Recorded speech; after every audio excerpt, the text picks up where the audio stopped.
কিন্তু হয়তো ঘুরিয়ে পেঁচিয়ে ছাড়া ৭১-এর ভূমিকার জন্য ফর্মালি সরি বলবেন কিনা? দেখুন, আমরা এটা ফুললি মনে করি এখন যে প্রজন্ম জামাত শিবির করছে এদের সঙ্গে ৭১-এর কোনো সম্পর্ক নাই। দে আর সম্পর্ক না থাকা তো ভয়াবহ শিশির মনির। ৭১-এর মাধ্যমে বাংলাদেশের জন্ম। আমাকে তো উত্তরটা দিলেন না। জি, প্লিজ এখন বলুন কেন আপনি স্পর্শকাতর কথা বলেছেন। এদের এখন যারা শিবির করছে, আপনি যদি আমাকেই প্রশ্ন করেন, আমাকেই প্রশ্ন করছেন কেন? আমি ৮১ সালে জন্ম হয়েছে আমার। আপনি যদি আমাকে এই প্রশ্ন করেন, is it A justified question to me? ইতিহাসের জন্য কবে জন্ম হয়েছে সেটা খুব জরুরি। অফ কোর্স, আপনি ইতিহাস জানবেন কেন? টু ট্র্যাক জানবেন না? অবশ্যই জানবো, কিন্তু আপনি যে আমাকে ব্লেম করছেন, আপনি তো আমাকে বলতেছেন কোন একটা জিনিসের জন্য সরি বলতে। কি জিনিসের জন্য সরি বলতে আমাকে বলছেন? আমার জন্ম হয়েছে ৮১ সালে। Why are you telling me to say sorry? তাদের আদর্শ আপনি বিশ্বাসী। ৭১-এ যারা ছিলেন তাদের সেই আদর্শই আপনি ব্যবহার করছেন। This is what was the taking. বলতো তোমার বাবা রাজাকার, তুমি কি? তোমার তো জন্ম পড়ে, তাহলে তুমি কি? তুমি হলো চেতনায় রাজাকার। This narration has been widely rejected by the nation. এখন যদি আপনি আমাকে এই কথা বলেন, আপনি যদি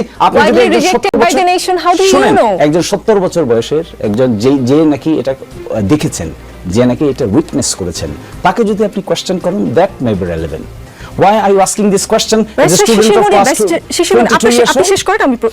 আপনি যখন 22 বছর বয়সের ঢাকা বিশ্ববিদ্যালয়ের একজন ছাত্রকে এটা করেন, you are insulting him. This is tantamount to insult. This insult যখন করা হবে একজন মানুষকে, he or she can take it. And that insult was done by the then Prime Minister. And এরপর দেখেন না কি what was the reaction? আমি কি এবার প্রশ্ন করতে পারি? পরবর্তী প্রশ্ন। আপনি যে সময় জন্মের কথা বলেছেন ঠিক আশেপাশেই আমার জন্ম। আমি ৭১ দেখিনি বলে কি আমি ৭১-এর চেতনায় বিশ্বাস করব না?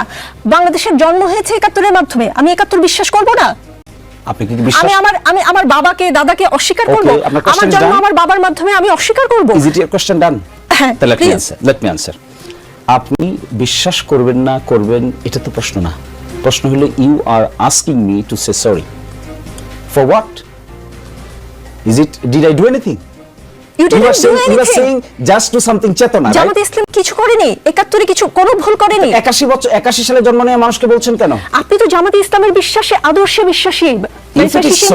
If it is so, then the answer is Jamaat Islami as of today repeatedly attempted to express their opinion what they did in 1971, and repeatedly, and even if it has been said repeatedly, the people like you is again asking the same questions. What would be his perception then? আমি বুঝতে পারছি না। ইংরেজিতে বলেছেন তো, ইংরেজিতে এমনিতেও আমি কম বুঝি, একটু বুঝিয়ে বলবেন কি জামাত ইসলাম কি আসলে ফর্মালি সরি বলেছে কখনো? আপনি মনে হয় এই বিষয়টা সম্পর্কে ওয়াকিবহাল না। আপনি নাগরিকত্বের মামলা সম্পর্কে ওয়াকিবহাল? জি অবশ্যই। আমার জন্ম ওই সময় না হলেও আমি সেই 92 সালে নাগরিকত্বের মামলায় প্রফেসর গোলাম আজম সাহেব বাইতুল মোকাররমের উত্তর পত্রিকা খুলেন, উত্তর গেটে কি বলেছিল প্রেস স্টেটমেন্টটা দেন। That was formal. আপনি তো ফর্মালটাকে ফর্মাল নিতে চাইবেন না, because it is not the question of formality and informality. It has now been question to some people as a just to ask the question, no objective. এর বাইরে আর কোনো objective নেই। এর বাইরে অবজেক্টিভ, এখন অবজেক্টিভ কি হওয়া উচিত ছিল? এখন অবজেক্টিভ হওয়া উচিত ছিল how to reconstruct the nation with positive atmosphere. এটা না করে আমরা কি অ্যাটমসফিয়ার ক্রিয়েট করতে চাচ্ছি? গেটের সামনে যে কথা হয়েছে সেটা নিয়ে আমার একটা প্রশ্ন আছে। আমি ইসলাম সম্পর্কে আপনাদের মতো হয়তো অত বেশি জ্ঞান নেই, কিন্তু আমার যতদূর জ্ঞান আছে আমি জানি কখনো যদি কেউ জুলুম করে কারো উপরে, যে ভিকটিম, সে ক্ষমা না করা পর্যন্ত আল্লাহও ক্ষমা করে না। বাংলাদেশের মানুষ কি জামাত ইসলামের ৭১-এর ভূমিকার জন্য ক্ষমা করেছে? আপনারা ক্ষমা চেয়েছেন, বাংলাদেশকে আপনারা ক্ষমা করেছেন। Is it your issue today or allotted all of your time for this purpose? No, it is not my issue. কিন্তু আপনি স্পর্শকাতর কথা বলেছেন বলে আমি প্রশ্ন করছি একের পর এক। হ্যাঁ, এই যে প্রশ্নগুলো করছেন আপনি, এই যে কথাটা এখন বলছেন, এই কথাটা what is the relevancy now? You are creating the relevancy by yourself in the way that we are discussing in the Dhaka election. ওই ছেলেরা ওখানে গিয়েছে, গিয়ে এটাও জিয়ারত করেছে, এটাও জিয়ারত করেছে। This is the question, this is your root question. And again you are asking the same question repeatedly. আমি পরিষ্কার হতে চাচ্ছি যে এই প্রশ্নের উত্তর আমি পাইনি, সেই প্রশ্ন আমি বারবার করব। সেই প্রশ্নের উত্তর তো বারবার আপনাকে দেওয়া হচ্ছে, কিন্তু আপনি নিতে পারবেন না এটা, because you have certain sort of bias. আমি মুক্তিযুদ্ধের প্রতি বায়াসড। শিশির মনির, আপনি যদি বলেন আমি মুক্তিযুদ্ধের প্রতি বায়াসড। Me also. আপনি বায়াস, আমরা বায়াস না?